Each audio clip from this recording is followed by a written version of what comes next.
आप सभी को मेरा नमस्कार। YouTube चैनल पर आपका हार्दिक अभिनंदन है। स्वागत करता हूँ आपका। जय श्री कृष्णा, राधे राधे। देखिए, मैंने आपको BA पार्ट थर्ड ईयर का जो खंड काव्य है, जो नरेश मेहता जी के द्वारा रचित है, जिसका नाम है संशय की एक रात, उसके विषय में नरेश मेहता जी का परिचय और थोड़ी सी जानकारी दी थी। तो अब मैं थोड़ा सा उसको दोबारा सारी चीज़ जो है लेखक परिचय को छोड़ के उसकी जो खंड काव्य की जो कथा है वो आपको मैं संक्षिप्त रूप में बता देता हूँ। जैसा कि अपन जानते हैं कि खंड काव्य होता है, एक महाकाव्य होता है। महाकाव्य का मतलब होता है जैसे अपनी क्या है कि रामायण है। रामायण इसका मतलब महाकाव्य में जो भी नायक है उस नायक के समग्र जीवन की घटनाओं का चित्रण किया जाता है। लेकिन खंड काव्य में जो मानव जीवन की सभी घटनाओं को न लेकर किसी एक घटना को लेकर आधार मानकर उसके खंड काव्य रचा जाता है, जैसा कि नरेश मेहता ने रचा है। इसके अलावा और भी खंड काव्य हैं, जैसे रामधारी सिंह दिनकर का कुरुक्षेत्र है और धर्मवीर भारती का अंधा युग है, दुष्यंत कुमार का एक कंठ विस्पाई है। तो बहुत सारे खंड काव्य हैं, लेकिन खंड काव्य में किसी भी एक घटना को आधार मान के उसके पूरी कथा चलती है। तो देखिए, अपन जो बात कर रहे थे वो बात आपकी क्या है, BA पार्ट थर्ड क्या है, संशय की एक रात। क्या है ये खंड काव्य, ध्यान रखना ये खंड काव्य है। और इस खंड काव्य में से आपको क्वेश्चन भी आ रहा है और आपको व्याख्या भी आ रही है। तो थोड़ा सा अच्छी, लेखक कौन है, नरेश मेहता,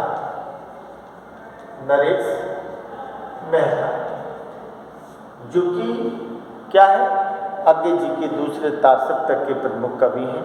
अज्ञे जी, उनका परिचय उनका जो था वो मैंने थोड़ा सा आपको बता दिया था, लेखक परिचय। तो देखिए, जैसे अपन बात कर रहे थे कि इस खंड काव्य की पूरी कहानी जो है वो 4 सर्गों में बांट के रख दी है, और 4 सर्ग जो हैं उनको आपने अच्छी तरह से समझ लिया तो फिर आपको कहीं कोई दिक्कत नहीं होगी। लेकिन उससे पहले मैं संक्षिप्त जो जानकारी है इसकी वो मैं आपको दे देता हूँ। देखिए, जैसे मैंने आपको बताया था कि नरेश मेहता के द्वारा रचित जो खंड काव्य है संशय की एक रात, उसकी पृष्ठभूमि में क्या रखा है, जो क्योंकि इसका प्रकाशन 1962 में हुआ है, और 1962 का मतलब है कि भारत चीन का जो युद्ध है और भारत पाक जो युद्ध हुए हैं, भारत चीन का युद्ध हुआ है। तो इस तरह की युद्ध की वैश्विक जो समस्या है उस समस्या को इसमें रखा गया है। और शायद हो सकता है कि नरेश मेहता जी इस दौर से गुजरे हैं कि जैसा जन्म 1922 में हुआ है, समझ लो आप, और 2000 में उनकी मृत्यु दिखाई है। तो सीधी बात है कि इस दौर से गुजरे हैं। इसका मतलब है कि जिस समय उनका जन्म हुआ है उससे पहले प्रथम विश्व युद्ध भी हुआ है, फिर 44-45 में द्वितीय विश्व युद्ध भी हुआ है। उसके बाद भारत पाक और भारत चीन जैसी युद्ध की जो भीषण वो है वो भी उन्होंने देखी है। तो इसीलिए उन्होंने युद्ध की विभीषिका को वैश्विक समस्या माना है कि युद्ध की जो विभीषिका है ना वो वैश्विक समस्या है, और वो प्रत्येक जो मानव है वो मानव के अंदर युद्ध को लेकर अनेक तरह के जो डर और भय है उनसे आदमी क्या है, घिरा हुआ है। तो उनके अंदर उठने वाली जो मन में संशय है वो संशय को प्रभु श्री राम के माध्यम से उन्होंने रखा है। तो नायक के रूप में प्रभु श्री राम हैं।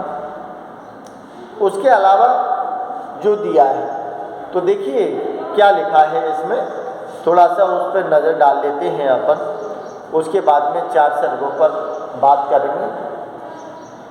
तो देखिए इसमें लिखा है कि संशय की एक रात जो खंड काव्य है वो क्या है, वैचारिक घटना पर आधारित है।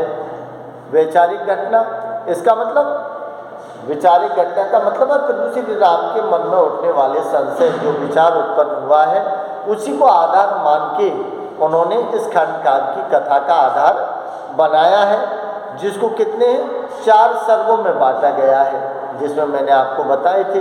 पहला आपका जो था जिसमें सांझ दिया है, बालू तट समुद्र का दिया है, दूसरा बीघे अंधकार का आगमन दिया है। तो इसी तरह से 4 सर्गों का जिक्र किया है। उसके बाद जैसे दिया है कि ये जो खंड काव्य है ये क्या है, पौराणिक गीति नाट्य है। पौराणिक गीति नाट्य, गीति नाट्य क्यों बोला है, क्योंकि नरेश मेहता के द्वारा रचित एक नई कविता की विशिष्ट कृति है। नई कविता की विशिष्ट कृति है जो गीति नाट्य के रूप में इसको प्रस्तुत किया है, जिसके माध्यम से कवि ने राम के भीतर युद्ध के प्रति संशय जो पैदा हुआ है, एक आधुनिक मनुष्य की चिंता, जो आधुनिक मनुष्य है वर्तमान में जो जी रहा है, उसकी चिंता को रामचरित्र के माध्यम से, जो प्रभु श्री रामचरित्र हैं, राम जी हैं, उनके माध्यम से प्रस्तुत किया है। कवि ने जो पौराणिक आख्यान है, पौराणिक आख्यान राम जो दिया है, समकालीन परिवेश में जो मानव रहता है, उस समकालीन परिवेश में रहने वाले मानव और उसके आधुनिक बोध जो है, आधुनिक बोध उसको स्पष्ट किया है। जैसे सेतुबंध और राम, सेतुबंध का मतलब सेतुबंध रामेश्वर के ऊपर जो पुल बना है, बन के कंप्लीट है, और राम रावण के बीच युद्ध होने वाला है। तो युद्ध के पूर्व रात जो युद्ध होना है या फिर चढ़ाई करनी है लंका में, उससे ठीक पूर्व वाली रात में श्री प्रभु श्री राम के मन में क्या है, संशय उत्पन्न हुआ है। तो रात को आधार मानकर लिखी गई एक काव्य कृति है। एक तरफ तो प्रभु श्री राम को आधार मान लिया, और दूसरी तरफ इसमें क्या दिया है, जिसमें दिया है कि 20वीं शताब्दी के प्रारंभिक चरण, इसका मतलब 19वीं शताब्दी खत्म हुई और 20वीं शताब्दी के प्रथम जो प्रारंभिक चरण से ही युद्ध की एक क्या दिखाई है, विभीषिक समस्या, जो वैश्विक समस्या है युद्ध की, उसको दिखाया है। और उस वैश्विक समस्या जो है वो कैसी दिखाई थी कि सुरसा की तरह मुँह खोले खड़ी है।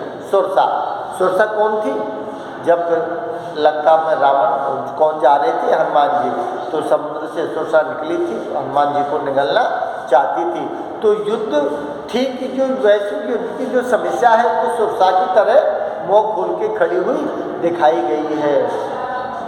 और उसके माध्यम से क्या दिया है कि सुरसा की तरह मुँह खोले खड़ा है, जिसका व्यापक स्तर पर उसकी क्या है, समस्या और समाधान को बताने का प्रयास किया गया है। जो श्री राम के माध्यम से आज के मानव के युद्ध की जो द्वंद्वात्मक स्थिति है, श्री राम की जैसी द्वंद्वात्मक स्थिति है, इसका मतलब क्या करे क्या नहीं करे, युद्ध करे नहीं करे, करूँ तो क्या होगा, नहीं करूँ तो क्या होगा। तो द्वंद्वात्मक जो स्थिति है प्रभु श्री राम के मन में, ठीक उसी तरह से आज के समकालीन मानव के अंदर भी वही स्थिति बनी हुई है। तो इस तरह की जो चीज़ें हैं उनको लेकर उन्होंने दिया है।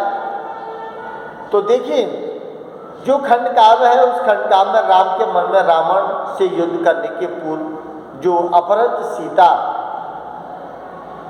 क्या दिया है, अपहृत का मतलब है जो अपहरण हुई सीता है, उस सीता को कौन, कि जो रावण लेके चला गया है, अब उस सीता को कैसे लाना है, क्या है कि सीता को कैसे लाना है, उसको प्राप्त करने के लिए युद्ध औचित्य के संबंध में संशय उत्पन्न हुआ है कि युद्ध औचित्य है या अनुचित अनुचित्य है, तो उन्होंने दिया है कि औचित्य और अनुचित, तो इसका मतलब है कि युद्ध किया जाए या नहीं किया जाए।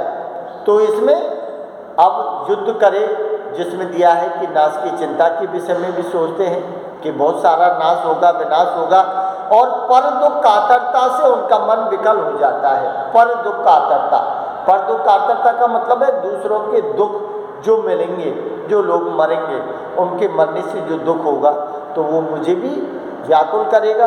तो पर दुख कातरता से प्रभु श्री राम का मन जो है ना वो विकल हो जाता है और सोचते हैं कि क्या बंधुत्व और मानवीय एकता जो दिखाया है, धर्म आदि के युद्ध के बिना अस्तित्व नहीं है। क्या युद्ध के बिना इन सारी चीज़ों की रक्षा नहीं की जा सकती, जिसमें दिया है कि बंधुत्व और मानवीय, बंधुत्व और मानवीय एकता और धर्म आदि का युद्ध के बिना अस्तित्व नहीं है। इसका मतलब कि युद्ध नहीं हो तो क्या ये इनकी रक्षा नहीं हो सकती? प्रभु श्री राम कहते हैं इस बात को, लेकिन जैसे दिया है, क्या युद्ध के द्वारा शांति लाई जा सकती है? कोई जरूरी नहीं भाई युद्ध हो फिर शांति हो जाए। तो प्रभु श्री राम कहते हैं कि क्या युद्ध के द्वारा शांति लाई जा सकती है? संभव है क्या?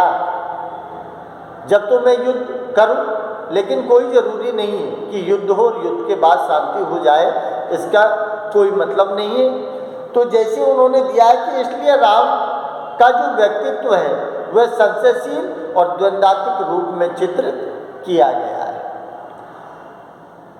खंड काव्य के जो सर्ग हैं उन सर्गों में क्या है कि जो सर्ग बांटे गए हैं, जो चार हैं, उन चारों ही सर्गों में इसकी पूरी कथा है, जिसमें समस्त घटनाओं के मूल में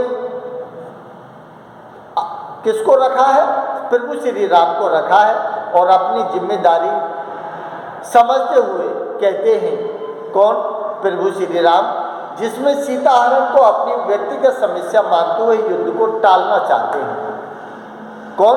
प्रभु श्री राम, क्योंकि प्रभु श्री राम की पत्नी है सीता, सीता पत्नी है, इसलिए व्यक्तिगत समस्या मानते हैं और समस्या मानते हैं व्यक्तिगत, इसलिए युद्ध को टालना चाहते हैं। लेकिन ऐसा नहीं, क्योंकि और भी तो लोग हैं जो आम लोग, जनता के प्रतीक है, हनुमान जैसे लोग हैं, नल नील है, वानर सेना है, तो वो लोग भी तो हैं। लेकिन ऐसी बात नहीं है, अगर वो श्री राम की पत्नी है तो हमारे भारत देश के राष्ट्रीय क्या है वो, मतलब जिसमें माँ है, बहन है, बेटी है, तो हमारी भी तो उसको अपनी स्वतंत्रता का प्रतीक मानते हैं सीता को।